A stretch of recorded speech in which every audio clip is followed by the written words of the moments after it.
French. Thank you. Thank you. Simon Fell. Thanks, Chair.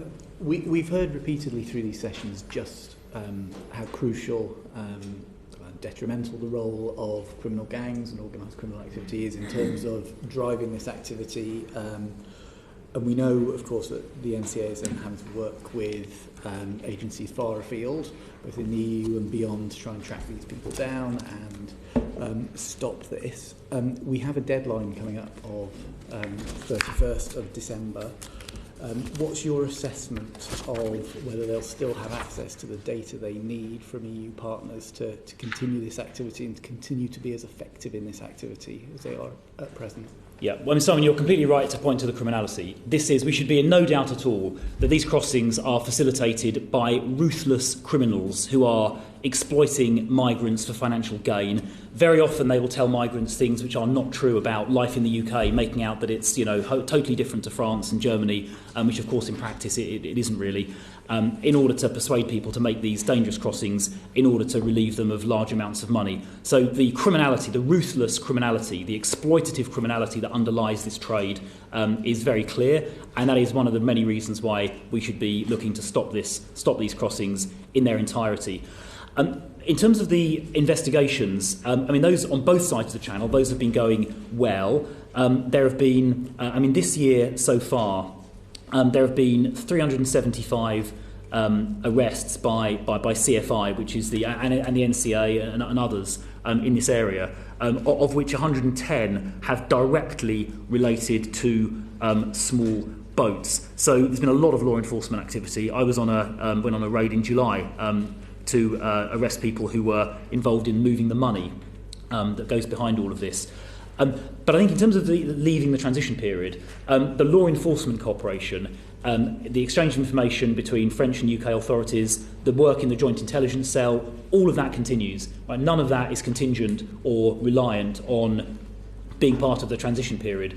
And in fact, we've now got these structures like the JIC, the Joint Intelligence Cell, which are up and running, embedded. We've got UK NCA officers working alongside French colleagues, liaising very closely with them. So all of that will continue. In fact, the intention is that it will step up in the coming months because it's been delivering results, as we've discussed already.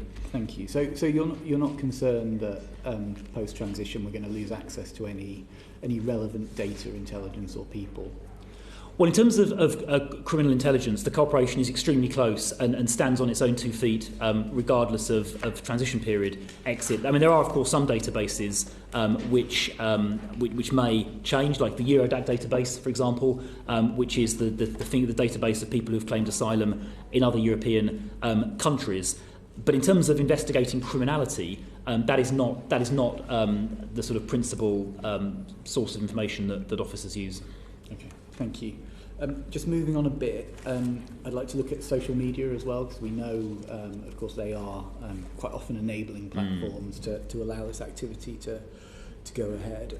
What support is government giving NCA at the moment and other agencies to help clamp down on some of that activity by closing sites, communications channels, etc.?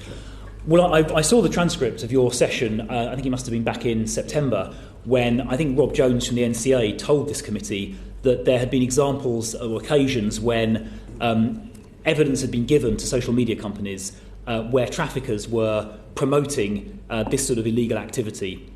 And the social media companies they'd taken action in some cases, but not all cases.